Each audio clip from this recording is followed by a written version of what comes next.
Welcome back to another episode of A Girl Business Podcast. I'm your host, Shelby, and today we're at Blue Ox Cafe, and I'm with the owner, Cecilia, and me and Cece go way back. I met you in 2020 when I first moved, Yeah. and I started coming here for coffee, and since then, you've acquired 2 new spaces, Yeah. and I don't actually know, like, your whole journey, how you got to where we are today, so I'm really excited to hear about it. So take us back as far back as you can. The girls love all the details. Okay. Well, we started in 2019, my then husband and I. I moved up to the area. Well, I guess I have to kind of go back a ways, yeah. Because I'm originally from the Central Coast, more in the Pismo Beach, San Luis Obispo area. I've moved all throughout California. I've lived in San Diego. I lived in LA. And my whole background was restaurants. I started in restaurants when I was 15, dishwashing at a little place called Kay's Country Kitchen, which is actually a little famous place in Orcutt, if you know the Central Coast. And so I just kind of did a lot of restaurants, and I kept trying to get myself out of restaurants. I was going to college. I went to San Diego to go to college, end up in restaurants. Then finally got my bachelor's, ended up getting a position in management at a restaurant. And my mom was like, Cecilia, you have to get yourself out of restaurants. I'm like, yeah, but I'm really good at this, And so, but it was just one of those trying to, find a space. And a lot of it was just like survival, I mean, you got to have a job, and restaurants kind of grew with you. You start off as a dishwasher, and then you're a busser, and then you're a server, and then you're management, and then you're a general manager, and so it just kind of grows. And so I moved back to the Central Coast right about the time I was getting married. And I was asked, I really actually was trying again to get out of restaurants. So I was pretty far up, or pretty high up in the Marie Callender's corporate chain. I worked for 9 of their locations. I worked for their flagship store as their manager. They trained me on everything, kitchen managing, running just about everything. I had almost taken a position in their corporate office in Orange County. And then I decided, I really want to go for my master's, go for teaching, and so I'm going to move back to my hometown. So I moved back there and started working at the original Marie Callender's that I had worked, the first one I'd ever worked at in Pismo Beach. And like 2 weeks after I started there, they fired the kitchen manager and the general manager for stealing, and said, Cecilia, you're taking over because you have all the training, and we just want you to, we'll find somebody, but for now you're the one in charge. And I was like, and this Marie Callender's is the biggest Marie Callender's of all of them. It's 56,000 square feet. It had upstairs, downstairs. It was just huge. I mean, elevators. We had a full pie crew, which a pie crew thing is like massive. It's this massive machine, and you make pies for other stores. And it was a lot. And I was like, man, I really don't want to do this. I'm going back to school to become a teacher, And so they kind of suckered me into that general manager position. But it was fun, and learned so much, and, more than I had learned in any of the other locations. And Marie Callender's, believe it or not, makes everything from scratch. So a lot of my baking experience comes from there. I mean, I grew up baking. I grew up in kitchens. But the corporate side of like bulk baking comes from Marie Callender's for sure. And so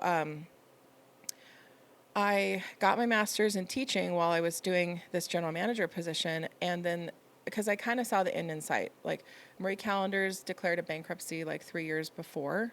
And they were slowly closing stores as the leases came up. And I knew that the lease in Pismo was coming up. So, I knew I had to find a different career path. And so I got some unemployment when the store finally did close. And of course it closed like during Christmas, which is like the hardest season for Marie Callender's, So I'm trying to like keep my employees, and, we're trying to finish out with like hardly anything. It was just a crazy time. But so got my master's in teaching, and, kind of finished that up while I had a little bit of unemployment for like 6 months.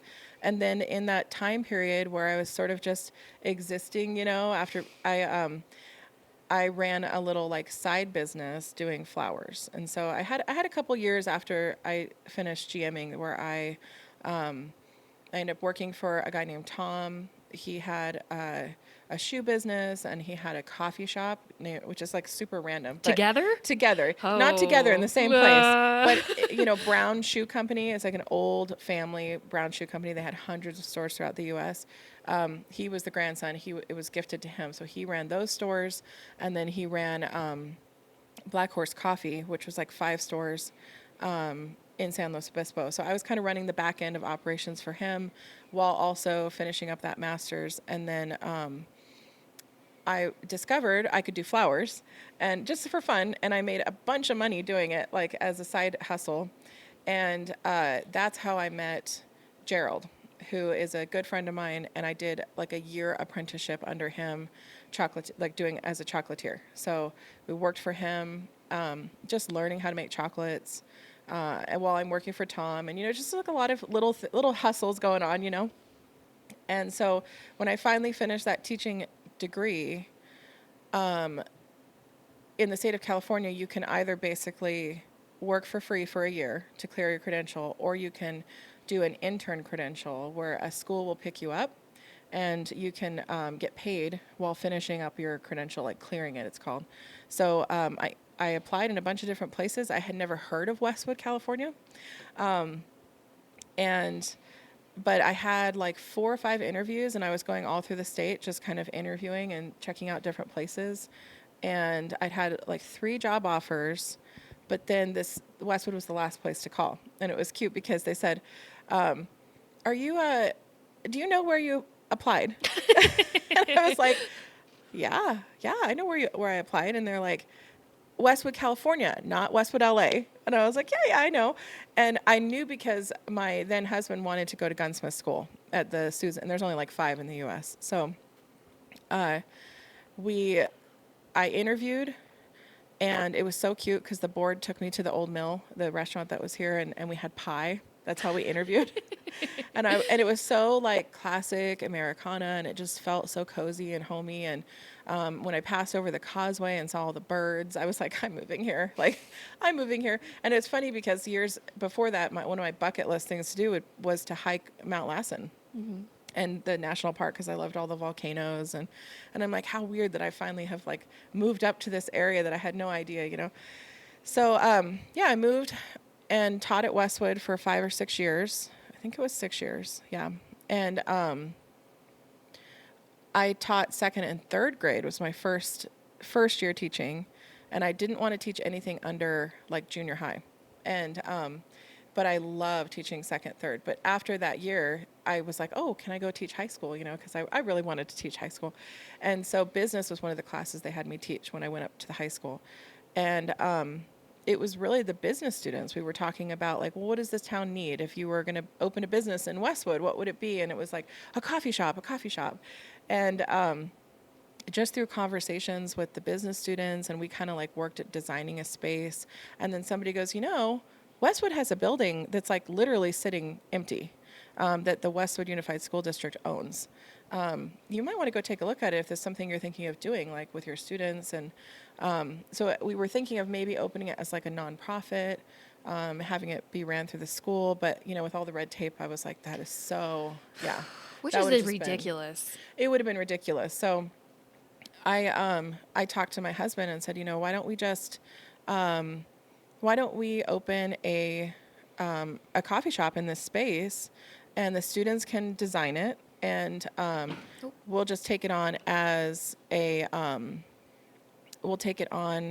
just a project for ourselves. And if it makes money, great, but it'll be great for the community and a great space. So we'll just go with that. So it was about a year in the planning process, but it was really cool. It's neat to see like when everybody uses their talents, how a space can come together, and especially like I didn't have a lot of money. A teaching salary is not a lot of money, and so we were just kind of doing everything on a dime and learning as we went, and a space like Westwood couldn't allow for that. This mural here was done by a local girl, Sarah Chapin, and she's just super talented. I mean, I could never paint anything like this.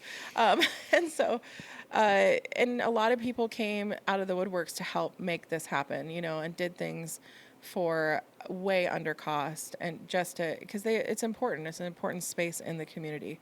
So this is definitely like where my heart is. Like this, I have other locations, but this one is the one where some people are like, oh, well, it's really slow, and now you have the other locations, and you're going to close down. I'm like, oh no, this is the original, the OG. So yeah, This is like the hub. this is the hub. Yeah, and so we. I taught for a few years after we opened it, and then it did get to the point where I did not really want to try and do both, because when COVID hit, I really thought it was just going to be coffee, not baking. And then the baking boom happened during COVID, which was like 6 months after we opened. And people wanted bread and pastries. And so I was really doing a lot of getting up, coming here, checking on things, working a full shift of teaching, then coming back here and baking for 3 hours. And that was literally my life for years. And I was like, I can't keep doing that. That's too much. And so I quit teaching in 2023, and that's when I really started to expand the businesses. Yeah. So when you first got started, were your students like really involved, like with the business plan or like decoration ideas? Yeah, they really were. They did a lot of the design on this space. It's changed over the years, but definitely the original, I mean, they definitely designed it. Yeah, so it's kind of cute. Yeah. I remember the original. It was really cute. It was like mismatched, like funky furniture, Yeah. and it still has like that cozy small town vibe. But before it was like, Yeah. okay, this is cool. And I see it now when you're like, oh, it was Yeah. like the student's idea. Yeah, we had a lot of people for a long time be like, this kind of reminds me of a shop in like Berkeley. It's got that kind of vibe, and yeah, it definitely had a homey vibe. And I do think that we've lost as small business owners, and with how we've had like so much corporate things, as far as like you have a lot of money, you have a lot of people that drop a lot of money into a business that, back in the day, you would start a business and you would grow it. And I've always said, like, this space has had to grow. And because we didn't start off with, a huge business loan or a huge amount of money, we just started off with what we had, grew it from there. We're very lucky because we had so much community support. And, there's always going to be little quirks, and I think that so many people think a space has to be like completely complete when you open up a new business. People need to really know what they're doing, and it's like sometimes people just have to grow with the business, and I think the community's been good about growing with us. Yeah. I love that analogy. That's really good. Yeah. So you're here, and then you said in 2023, that's when things like really started to expand. Yeah, we got, so because of my chocolate background, it was the year before that. I had mentioned Gerald. I did that apprenticeship under him. Well, we've kept in contact. He's kind of like a grandparent to me. Him and his wife, they're so sweet. And I said, what are you going to do with all those chocolate formulas? And I had asked him when I first opened the cafe. I said, I'd love to do something in the space with the chocolates. And he goes, well, I wish you would have caught me just a few months ago, because I sold the formulas. I sold them to Doc Bernstein's ice cream company, and they were going to do about like 200 stores, and they were going to massively expand with doing chocolates and ice cream. It was like a famous ice cream shop in San Luis Obispo, and then COVID hit. So, and we had talked before I opened the store, so like a year and a half after he had sold the formulas, COVID hit, and then the company had expanded at just the wrong time. And I think they ended up going under. I'm not completely sure. But he was under a 5-year non-compete. And so when his non-compete ended, he was 90. And he's like, I don't want to see these formulas die. My children don't want them. They're not going to start a business with them. And he's like, so I will come up and I will train your staff and kind of teach you some things, gift you all the formulas.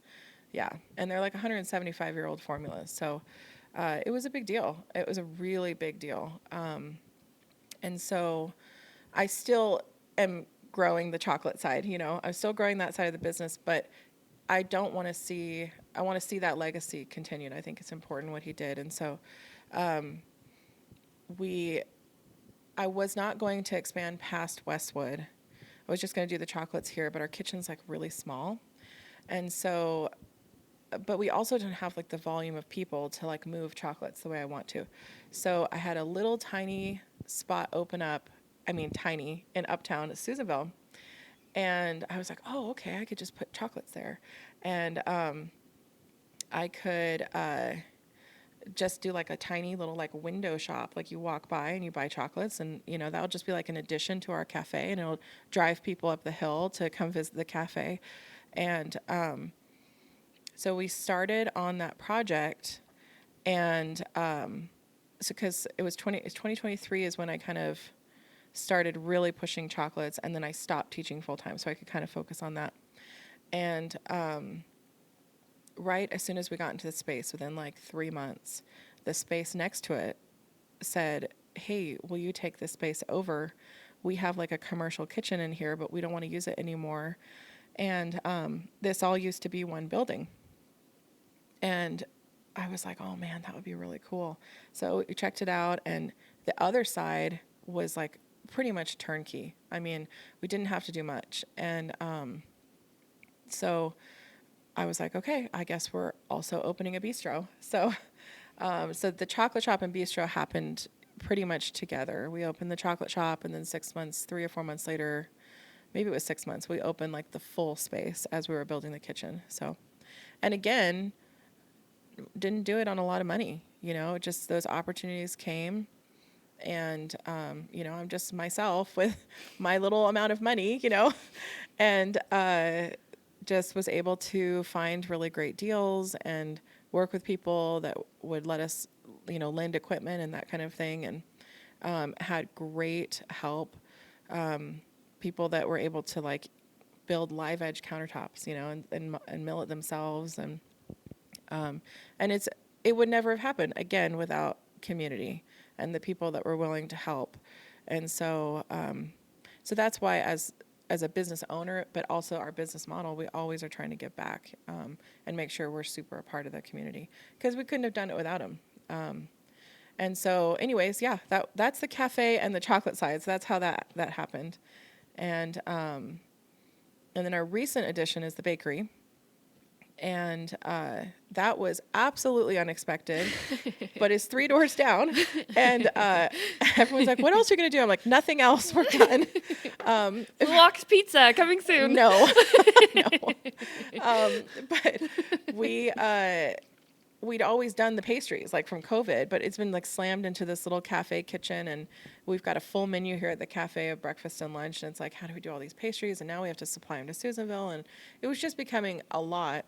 And then when that space opened up, I was like, you know what? We could do this in like 6 weeks. It'd be a really quick build out. And I think it would solve a lot of logistics problems for the bakery. And some of the stuff I've been wanting to do that I haven't been able to do in the spaces, like the charcuterie, adding cheeses and meats and things that go with bread and things that go with our pastries, the jams, the olives, all that we didn't have room for in the chocolate or bistro side.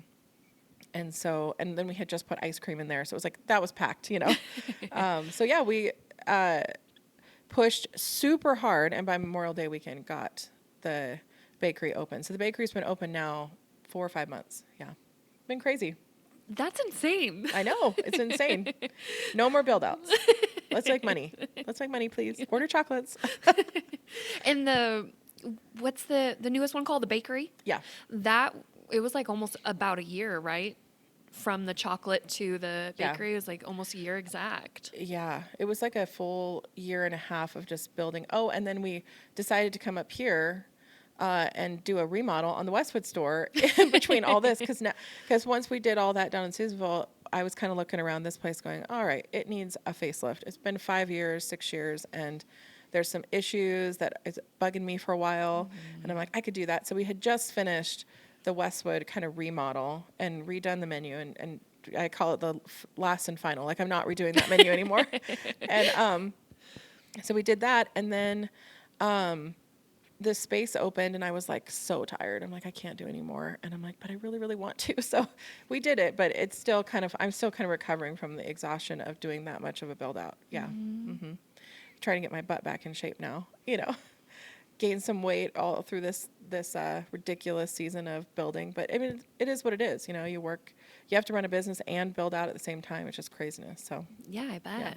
And they're like, what? How long does it take to get to your places from here? it's about 25 minutes. But then we've had Okay. construction, Oh, yeah. and that construction's been unexpected. It's taken me some days like an hour, 15 minutes to get down there. Yeah, super irritating, but. You know, I have a really great staff, luckily. It's taken us a long time to find like such a solid core, like especially because a lot of the people have stayed with us through these build outs, and that's a lot to ask of people because there's not as much organization as there in structure when you're doing a lot of changes, you know, and so people have to kind of keep up and luckily the people that have kept up have really stepped up and done a great job. So it's nice to have key people in each place and I don't have to be so stressed out all the time, although payroll sucks. But yeah, payroll's tough, but yeah. Lusana, she's become like your right-hand woman. Yeah, Lusanne is amazing. I could not have done it without Lusanne. She started with me at the summer of 2023 when I quit teaching and when I said, well, I have a joke that I stole her from the place she was at, which I did. I was like, come over here. But she kind of helped me build the original menu for the Westwood store, like not the original, but like the new one, kind of the new direction for the store I wanted to take it in. Because I felt like we had done a lot of things over the years, but nothing was really in a good structural place. Nothing was consistent and where it needed to be. And so she helped me with that.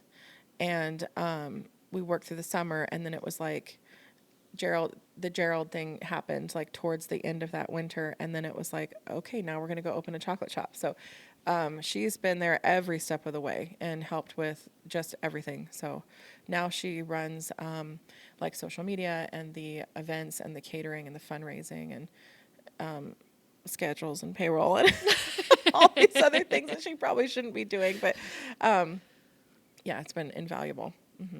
Because you are doing catering and like you did some pop-up events this summer. Yeah, we finally, actually, because of Lusanne, I have to say I really don't like doing events.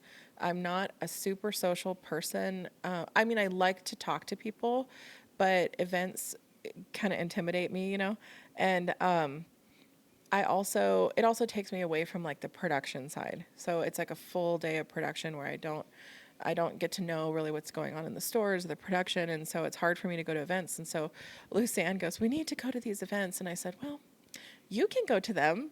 I'm not doing them. If you want to figure it out, you figure it out. And she goes, fine. And she signed us up for literally everything. And so I was like, oh my God.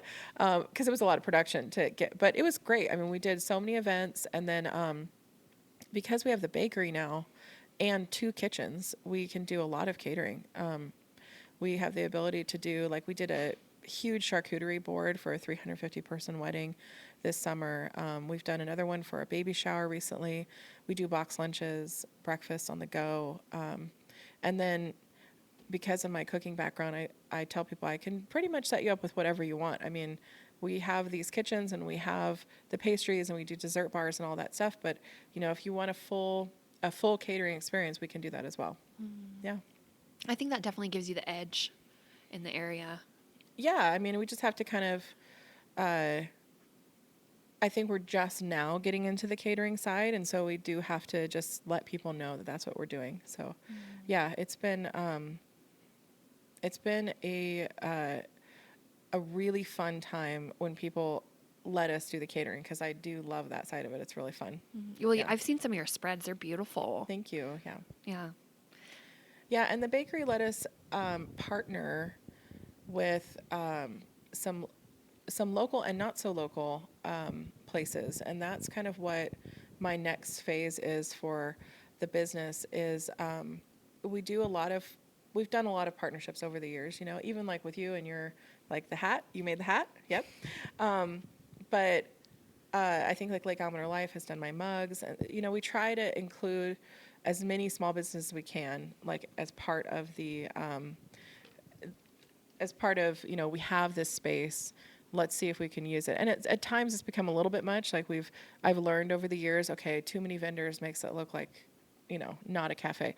But the bakery really is a retail space. I mean, more than anything, it is a space where we can bring in like little vendors. And so I wanted to bring in things you couldn't get in the area. And so I partnered with the Wayfarer Cheese Company in Reno, and she's giving us these gourmet cheeses. If you've ever been out to her, have you been out to her shop? Oh, it's amazing. And it's like a full on cheese experience. And so we get kind of like a micro amount of her cheeses. So, you know, if you're looking for great cheeses in the area, we probably have the best, you know. And then there's a company in San Luis Obispo called Alipa Meats, and they have like pasture raised, vegetarian, fed pigs. And they are an Wow. Italian family, just like a single family. They do these amazing salamis. And so we import them, we like ship it in. And there's a lady from France, and she had a business out in France doing jam, and then she moved to the Bay Area, but she actually lives in Hamilton Branch.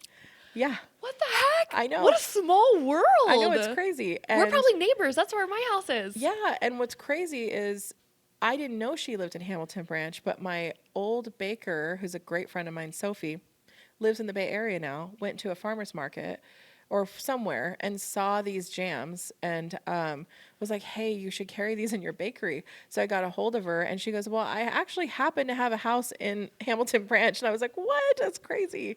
So, but like her stuff, she cooks her jam out of like a big copper kettle and like the old French style, 70% fruit, low sugar, high pectin.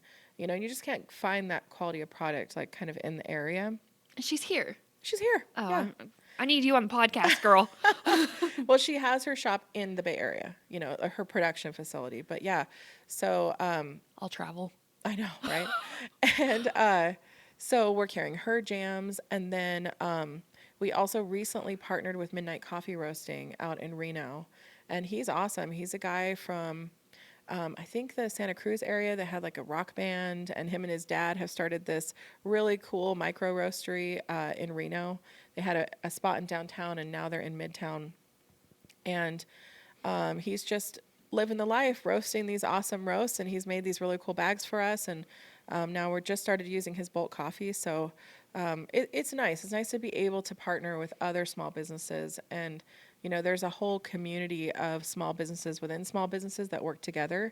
You know, you hear a lot about, you know, these bigger companies, and unfortunately, they do like kind of wipe out a lot of the smaller companies because they offer everything, you know, and they've been around for a long time.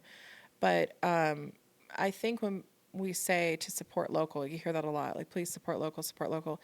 You know, if you go into my shops, you aren't just supporting one business owner, you know, and you'll find that at most of the small business in the area, you're supporting kind of a plethora of small businesses that are working to make this one physical location happen. And that's really important to understand that the pricing and where we, you know, how we price things, how we try and, you know, create the, you know, everything in the space. It's not just about this one physical building, you know, it really is the coffee costs a premium, you know, it's not Starbucks.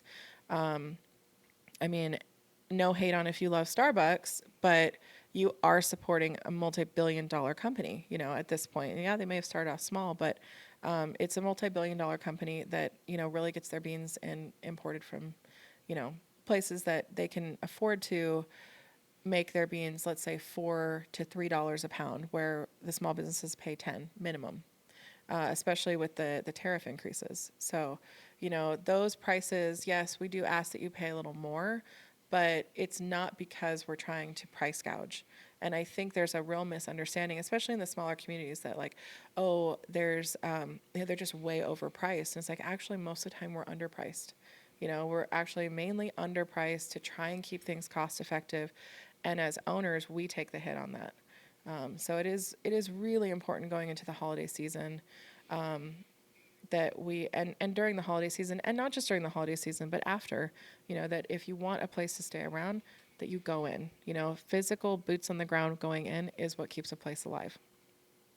I think that's beautiful, and it's so true. And like I think about what you said, when you go into a small business, you're supporting so many others. Right. And it's true. Like I think we have collabed so many times. I mean, when I was like brand new, you placed like a huge order to get basically like a gift shop going. Yeah. And that like meant a lot to me. And I was so excited and I was panicking because it was like, I didn't want to shout that. I was like, oh my God. But like that really gave me the confidence moving forward. And that's been like over a year now. And that meant a lot to me. So thank you. Oh, you're welcome. But it's so true when I think about like Lisa's shop in Crescent Country, and she has like so many creators from Right. her area selling things, and Right. and it's so true. It's gonna make me teary eyed. Oh. Yeah, it really is true, and Yeah. you know it is a couple dollars more, but those couple dollars turn into so many dollars in Right. your local economy. So Right. And I mean, I'm a bit of a cynic as far as, I mean, we had Dollar General move in behind us, and I really am okay. I'm gonna bag on Dollar General a little bit, but in places where you have Dollar Generals pop up into small, I mean, they've proven that the childhood obesity goes up 30%. Yeah, because they have so many snacks. They just basically sell snacks at the cheapest rate possible, and it's great that they provide that, but realistically, what do they give back to your community and what do they take from your community? And those are the things you have to realize when you go into Dollar General. When you go, yes, maybe they provide 3 or 4 jobs, but how many jobs did they take away? Where you could have had a market move in that could have, done more maybe for the community, and it's kind of just one of those give and takes. I mean, we've kind of had to deal with corporate America for a long time, and I think some of that is good, but some of it is just really not good on the small communities. Maybe in a bigger community can support it, but the really small towns do rely on that support, and I mean, we do free, like for example, we do free ice cream during Little League opening day, and we do fundraising, and we give away gift baskets and we give away gift cards and just about everything you can think of. If we're asked, we do it. And it's not the same if you go into, a place like Dollar General. There's a huge process to get anything, and the kids aren't really going to be selling their tickets there. And so, it's, again, going back to how do you want your community to look? So. and it's true, like even for the podcast, my sponsors are local businesses, and I can walk into that business and I can talk to the owner. I'm not going to Right. ever talk to the owner of Starbucks, and I freaking worked at Starbucks. Hello, Right. I couldn't even tell you who the damn owner is. Right. Yeah. So it's just not the same. No, it's not. And I did like that about Marie Callender's, like as I, came from the corporate world, they were a single family owned company, and even as they started to close down stores, which is kind of just really the basic of the economy, the son took it over. And then it had kind of a CEO, but it was still like a really small company. And then the recipes that you see in the stores, that's totally different. They sold that years ago to a huge corporation, But again, it's like when you, yes, I learned a lot, but do I want to go back to the corporate world? No, not really. I really don't. There's a lot of things that come along with that. So, Do you ever have days where you're like, holy shit, I'm a business owner of multiple locations? Like, did you ever see this for yourself? no, not at all. I really did see myself teaching. I really may go back to teaching at some point. No, I did not see that happening. And honestly, it really wasn't going to be my business. It was going to be my ex-husband's and I's business. And then, we had a lot of personal stuff go on over the years that we built the business. We had our home burned down. We had, some death in the family, just things that put a lot of strain. And so we did not end up staying together. But I kind of anticipated that this business would be more of his, and not something that I would just a side project. I've always had side projects, and I thought I'm just going to teach full time, and no, I did not expect to have 18 employees and 3 locations, and it's like, what the heck? Where am I at? What is happening? And it's terrifying. It is terrifying. There's any business owner that tells you that they don't wake up in the middle of the night stressed out is lying to you, or they have a really awesome business that somehow makes lots of money and they don't have to worry, But no, it's a lot of stress, and it's very seasonal here. So, I think that we all just sort of, the joke is that we're a nonprofit for 9 months out of the year, you know? We all just are kind of like hanging on for dear life. We've had a lot of hits in the community. We've had the Dixie Fire, we've had COVID, we've had all these things happen. And Construction. yeah, and you have to be like super tenacious and get out there, and you can't just assume the business is going to walk in the door, because a lot of times it doesn't. And my location is kind of a tough location.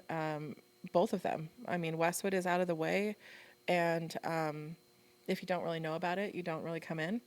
And so we've had a lot of support, like from people that are travelers from the Bay Area, and they come out and they just love the space, and they support us through the summers. And even the Susanville location, it's like, it's right on Main Street, but it's right at the top of town. So you have to really go, oh, I got to stop there, you know? So there's a lot of planning and marketing and things that you have to do to kind of keep it going. Yeah. I think there's some common threads that I see with all the girls that I've met and have done interviews with. A lot of us say that, oh, we have ADHD. Yeah. 100%. Yeah. We dread taxes. Like, nobody thinks taxes are fun, right? 100%. And then we all bond over the fact that social media is a whole business on top of Yes. the business. It is. And in fact, that's why I got the hat from you and the apron, is because now I have to venture into the TikTok world, because I pay $1,000 a month minimum, or not a month, a year minimum for this website, because blueoxchocolates.com. And I need to have orders off that website, right? And not just friends and family, like I have to somehow get this website out there. And so it's just a constant, am I doing enough? Am I promoting the business enough through social media? Am I not bothering people? You know, because now I have the 3 locations, and we post on each board for Facebook. And it's like, okay, am I pestering people? But we have different things going on in different locations. And then it's like, okay, my TikTok is non-existent. I guess I need to get on TikTok, you know? So, you really have to put yourself out there. You really do. And you're super good at that. Like, it's kind of Thank you. insane how good you are at that. So I'm like very impressed. Thank you. Yeah. Yeah, I'll get on there. I just posted something last night. It was at 2 a.m. and I have like half my makeup on still, and I'm like, I can't sleep, so I'm just gonna do a video. F it. Oh, that's a good idea. I need to pick your brain after this and try and get some ideas, because I'm like, I do have like an idea of how I want my TikTok page to be. So yeah. Yeah, we could talk. And Yeah. I need to add your TikTok, so I need to Yeah. make sure to do that. And I'm gonna have all your stuff linked, because I know that you have a Facebook and you have separate pages for the businesses, right? Yeah. So I'll link all of those, your website, anything that you want me to link. Okay. Yeah, We'll we tried have not to make it confusing, because at first we thought we'd just do like Blue Ox as a brand, but it's very different, you know, having the different locations they all do different things. So we try to keep the pages separate. They're all in Lassen County, though, right? Like Yeah. Westwood's Lassen County. Did that make things easier for you because you already had certain permits in this county? No. No, No, I mean, it nothing is wasn't easy around here, nothing's girls. easy, but it did. I learned so much opening this business in this county with what's required. The health department is amazing in this county. Actually, I have a funny story with them. So when I first started to open this business, I had set up, so you have to have a pre-inspection before you can even open. And that basically is like your final check. Like you better have everything ready, right? And so I had it scheduled for like a Thursday, and I had the time off, but I was teaching, you know, and I had talked to the health department lady at the time. I don't think she works there anymore, but you know, I told her my plan, and you know, because it's such a small town and it's so cute, you know, you get to talk to people, and she got the date wrong, and she came 2 days before. And so she shows up to a building, no one's here, you know. And so she showed up at the school. She went over to the school, and I get this message, well, the health department is here for you, Cecilia. And I'm like, what? Like the police? Yeah, it was so scary. And I'm like, why is the health department here? And I'm like, okay. And so I go, and she goes, I just remembered you were a teacher, and I thought I'd come find you here because we have an inspection today. And I was like, no, we don't, but I will make that work, you know? And so luckily the school was like, yeah, go do the inspection, you know? But they've been really good to work with, and they're not, I find that health inspectors most of the time are not trying to shut down your business. They're trying to work with you. And I think even with the permitting in the city, if they see the enthusiasm and what you're trying to do, most of the time you don't get a lot of roadblocks in the smaller communities. And thankfully, because I know like Gerald, when he moved his locations a couple times, his chocolate shops. And he, in Arroyo Grande, it took him a year to get a permit for a sign to put on the outside of his building. Oh my gosh. Yeah. So it's just those type of things. Like, who has the money to wait a year Right. for a sign? Right. And we don't have to deal with that, luckily, in this county. So I think we're really blessed as far as the quickness of how we can do things. So, but I also think that's why sometimes you have people that are like, oh, a lot of businesses are fly by night, you know, because you can quickly make a business. And then the community kind of gets, it's kind of like a, let's see if they make it mentality. Mm-hmm. But that's not a great mentality for a community to have, because you need the community support. So a lot of people, I feel, hold back until they see that you're going to establish yourself for like a year or two. And I would say don't hold back. If you're part of the community, you know, go support them, because they'll grow, they'll learn. And even if you come in and, my experience as a business owner is sometimes I'll have somebody that will come in one time, hate the food, hate everything about it, and then go online and say, I don't get it. I don't understand, this food's terrible. I'm never going back there again. And it's like, I've been doing this now 6 years. Clearly, I know somewhat of what I'm doing. If you have a complaint, bring it up with the owner. It's easy to find us. If you didn't like something, we'll probably change it for you. And I think that that's true with most owners. They get a little bit of, I'm going to call it like negativity fatigue, where we're just kind of tired of hearing all the negativity in the community. It's like, how about you just come in and support and enjoy what we've provided? And so I do ask that the community does that, so that we stay in business and that other businesses stay in business. Well, and think about, like, how many times has Starbucks made your drink wrong? You're still going to go back, right? There's actually a lot less forgiveness, I think, for the small business owners than there is the bigger corporations. I mean, I've gone into Walmart. I hate going into that store. Everybody who knows me knows that I will avoid Walmart at all costs.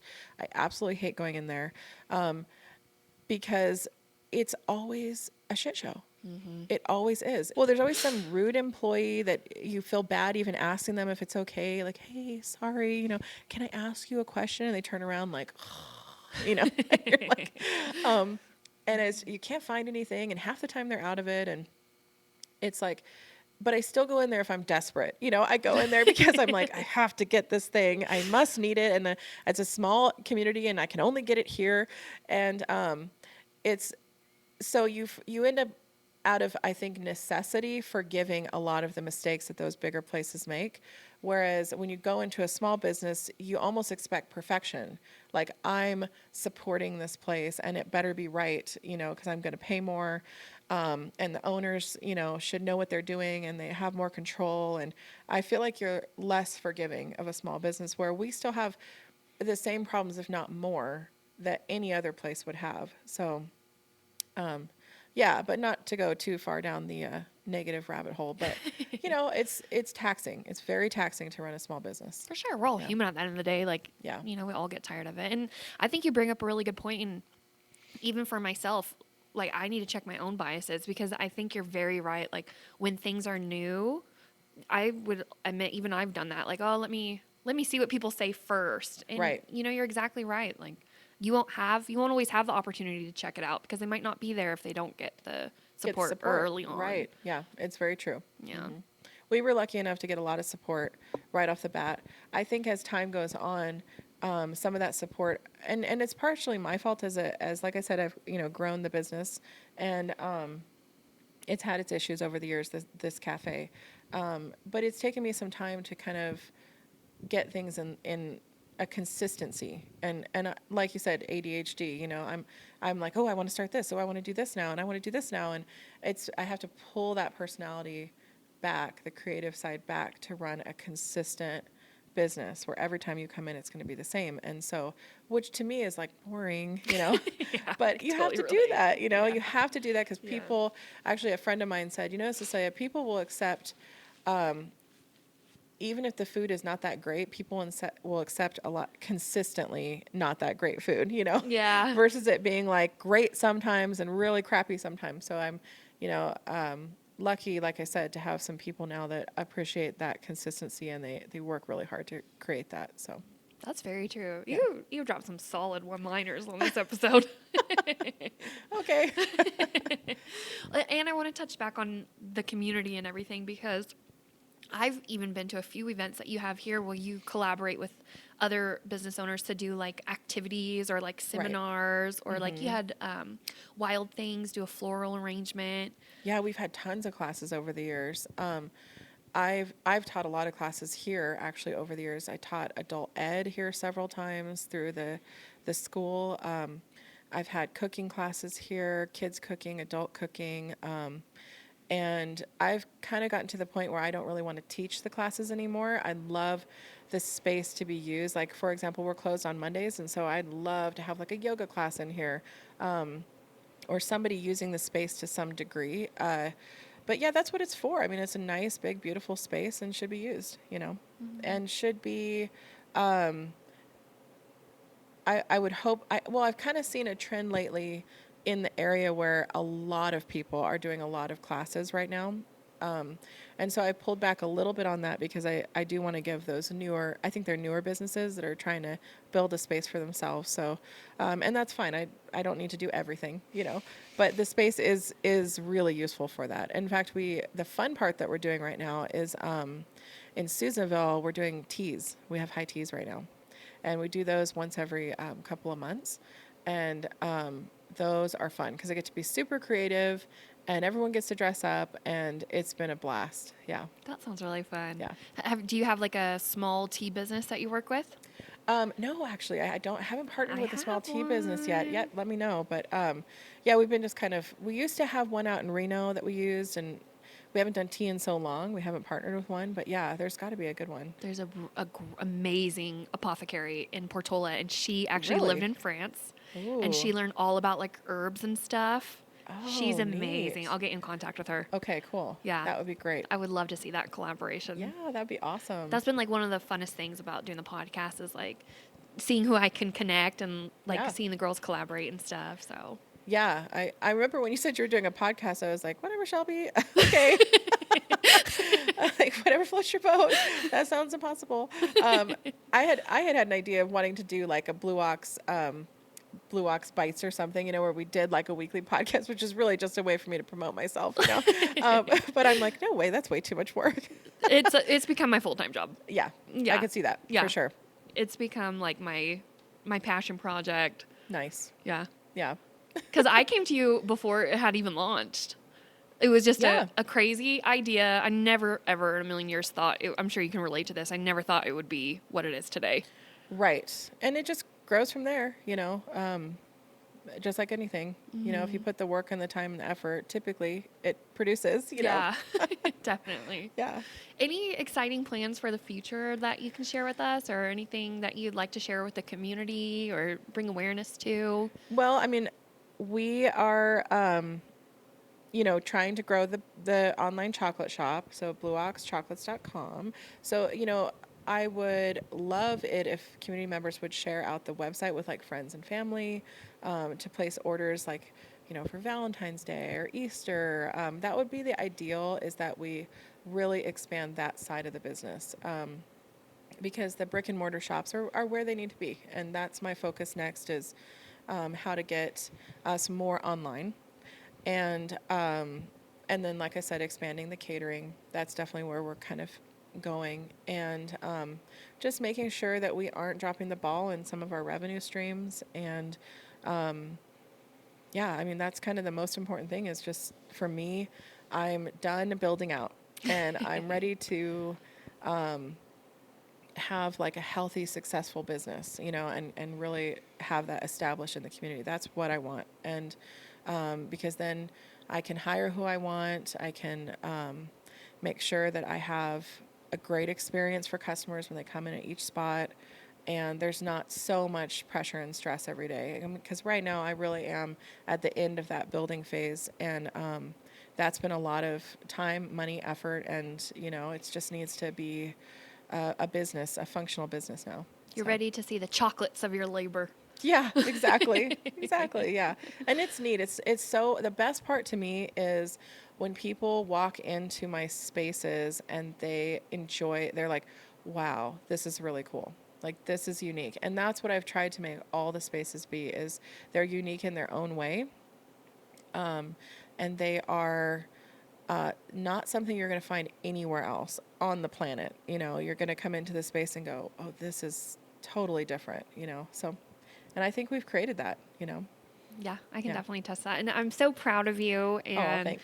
I'm so like happy that, we can collaborate on the things that we do. And yeah, and I'm just excited to see you flourish Thanks. once you get Me too. like you said, you're ready to like hone in and Yeah. enjoy everything. Yeah, and that's a good spot to be in. I mean, technically, the spots down there have only been open for about a year and a half, but we're going into like our 7th year of business in June. So I'm like, okay, 7 years. Like that's a good number. So hopefully we'll get there. I think 7's a lucky number, right? Where are my numerology girls at? Yeah. And I had a friend tell me, actually, it was one of my regulars here, and he runs a super successful business. And he came in, and he goes, "Oh, you're 5," and this was like right as we were starting all the build outs, and I said, "Yeah," and he's like, "5 is kind of a critical number for a lot of small businesses. You either make it or break it." And it is true. We had one of the toughest years we ever had, our 5th year. And it was like, that was weird. I mean, just low numbers, low everything. And I was really excited going into this summer. And then they hit us with like construction in every spot. So it just slowed everything. Movement did not happen this summer, which was a super bummer. So this winter is going to be a real test. And I cannot wait till next summer. Hopefully they don't hit us with construction. So, yeah. And on your website, you ship chocolates, right? We do. We ship all over the U.S. Oh, well, Yeah. there you go, girls. Yep. So I have Easy some peasy. Yeah, I have some Sacramento girl. I've been all over Northern California. So girls, don't feel like you can't enjoy these beautiful chocolates if you're not in the area because she ships. I do So. ship. And it took us a long time to figure out the packaging. So now we ship and it ships well and it's in 2 days and it's cold and it's totally worth it. So And what advice would you like to share for any women that are thinking about starting a business or expanding or new to a small town? I would say definitely make sure that you have a lot of connections in the community, like know people around you. If you're starting out small, make sure that you don't have to have an astronomical amount of money. You really don't.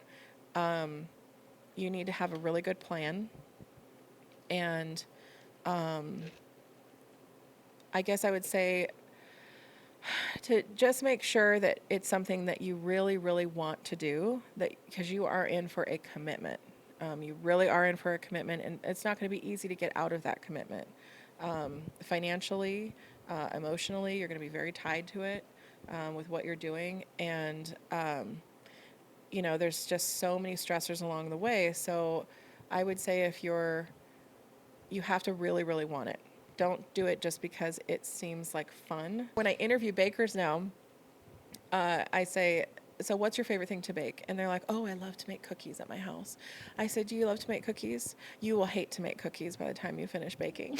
And for me, and they're like, "Oh," and I'm like, "No, I'm not trying to be negative." I said, "But when you've made 1,000 cookies in 3 months, you stop loving making cookies. So you have to come at it from a business perspective. And if it's something you enjoy and you think it's something you can do for a long time, something that you think can make you and your family a better life, then go for it. I don't want to discourage people from starting their own business. But there's fierce competition everywhere you go in every industry. And so it's tough. It's really tough. And you have to have a thick skin. That's the most important part. Do not care about what anybody else says. Just do your thing. Yeah. Yeah. Yeah. That's great advice. Yeah. Anything else you want to make sure we touch on? No, I think that's it. Just if you're in the area, come see my shops and say hello. And I'd love to say hi. And definitely let me know that you saw the podcast. Yes, yes, please let us know. Be sure to like, share, subscribe, all that awkward social media stuff. And this is actually the last episode of the season. Yay! So this is like the grand finale. Girls, if you're watching this, it's the Thursday before December. So who doesn't love a box of chocolates for Christmas? So Right. Yep. Get those last minute orders in. yes, and thank you girls for watching and Thank thank you you. for your time. Yeah.